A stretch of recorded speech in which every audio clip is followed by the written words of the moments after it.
नमस्कार. चला आपण एका वेगळ्याच काळात जाऊन येऊया, जेव्हा जग एका नव्या वळणावर होतं. वर्ष होतं 1951 आणि त्याच काळात भारतातून एक विचारांची ज्योत पेटली, जिचं नाव होतं अखंड ज्योती.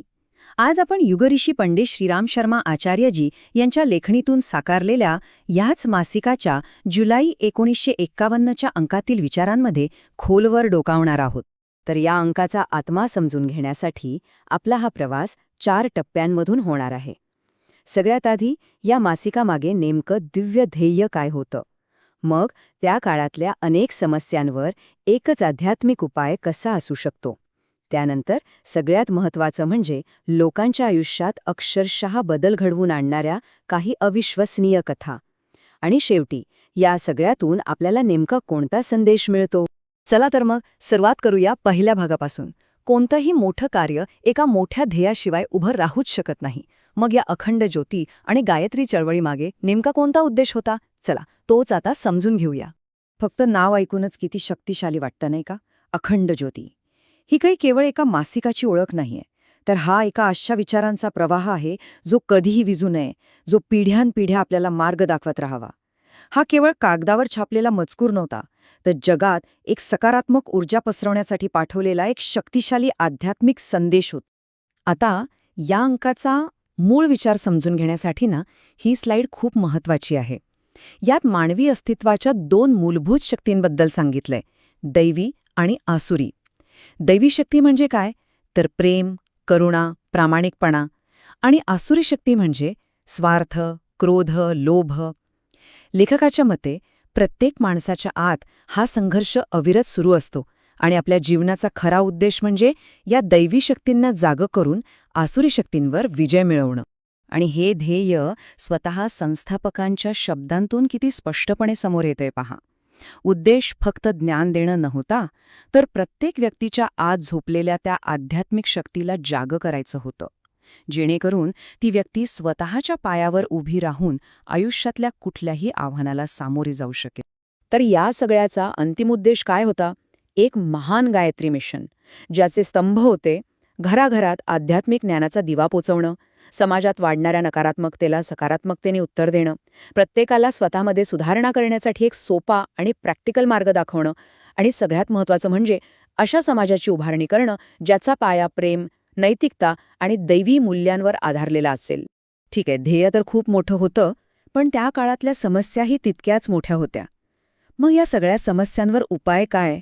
चला आता दुसऱ्या आणि अत्यंत व्यावहारिक भागाकडे वळूया, जिथे हे सांगितलं आहे की अनेक समस्यांचं मूळ एकच आहे आणि म्हणूनच त्यावरचा उपायही एकच आहे. या लेखाच्या शीर्षकातच सगळं सार दडलेलं आहे, अनेक समस्यांवर एक उपाय. हा विचारच किती क्रांतिकारक आहे नाही का? यात असं मांडलंय की आपण वेगवेगळ्या समस्यांसाठी वेगवेगळे उपाय शोधत बसतो, पण खरं तर आजार एकच असल्यामुळे त्यावर एकच रामबाण उपाय लागू होतो. त्यावेळी समाज नेमका कशाशी लढत होता?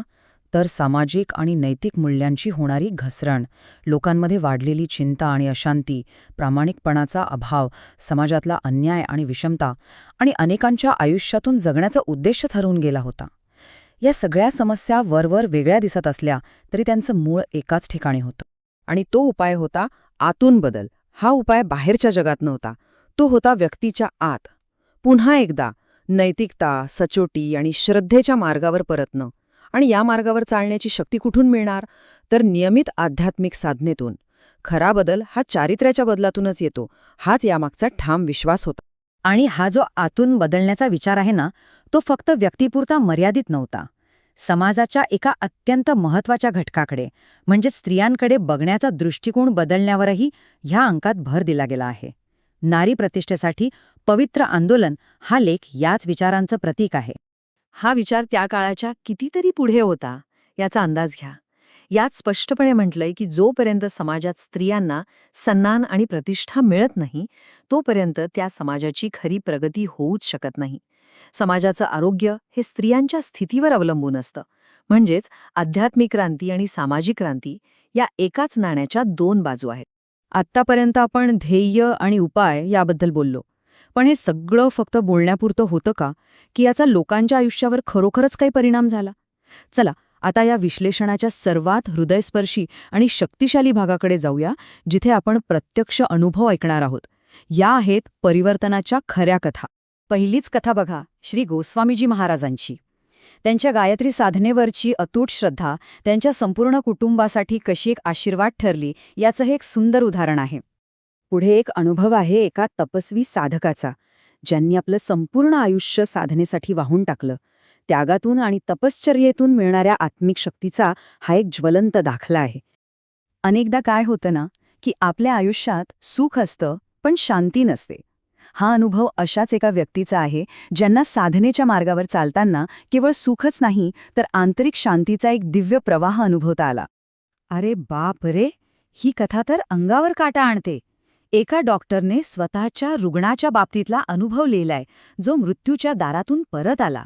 वैद्यकीय शास्त्राच्याही पलीकडे असलेल्या श्रद्धेच्या शक्तीची ही एक नाट्यमय कहाणी आहे. सगळं काही एका रात्रीत घडत नाही बरं का. हा अनुभव सांगतो की आध्यात्मिक जागृतीची प्रक्रिया कशी हळूहळू पण निश्चितपणे आतून एका दिव्य प्रकाशाप्रमाणे उजळत जाते आणि आपलं संपूर्ण व्यक्तिमत्व बदलून टाकते. अनेकांना प्रश्न पडतो की या मार्गाची सुरुवात करावी तरी कशी.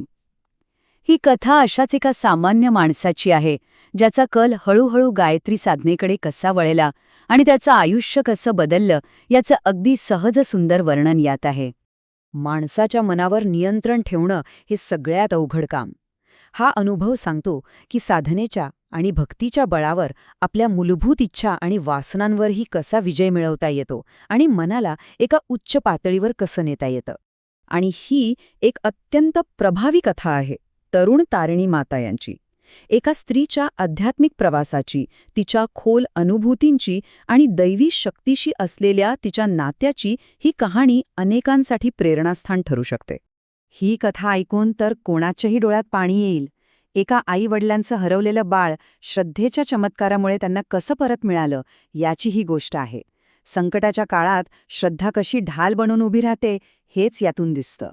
कल्पना करून बघा, एखादी समस्या 20 वर्ष तुमची पाठ सोडत नसेल तर. हा अनुभव अशाच एका व्यक्तीचा आहे, ज्यांनी चिकाटीने आणि सातत्यपूर्ण साधनेने आपल्या 20 वर्ष जुन्या समस्येवर मात केली.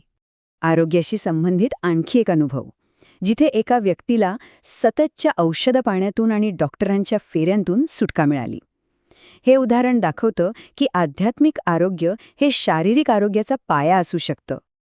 असं मानलं जातं की जगात चांगल्या शक्ती आहेत तशा वाईट शक्तीही आहेत.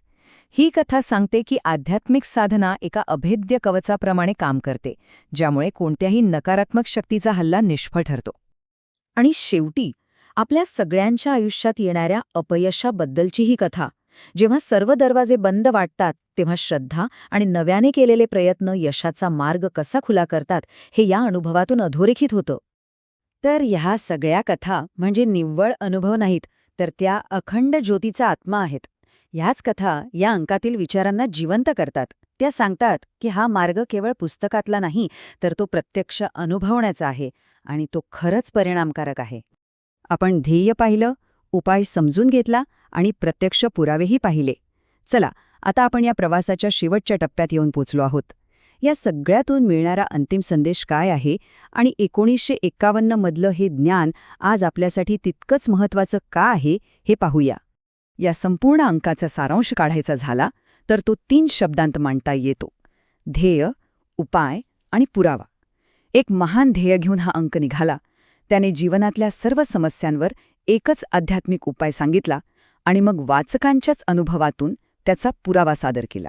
आणि शेवटी हे कालातीत वचन की नियमित साधनेच्या मार्गावर चालल्यास केवळ शांतीच नाही, तर ज्ञान, शक्ती, समृद्धी हे सर्व दैवी गुण आपोआप जीवनात आकर्षित होतात. ही केवळ आशा नाही, तर एक खात्री आहे. 1951 मध्ये प्रज्वलित झालेली ही ज्योत आजही तेवत आहे. काळ बदललाय, समस्यांची रूपं बदलली असतील, पण माणसाच्या मनातला संघर्ष तोच आहे. त्यामुळे प्रश्न हा आहे की 70 वर्षांपूर्वीच्या या ज्ञानाचा प्रकाश आजच्या आपल्या धावपळीच्या तणावपूर्ण जीवनात आपण कसा वापरू शकतो, याचा विचार नक्की करा.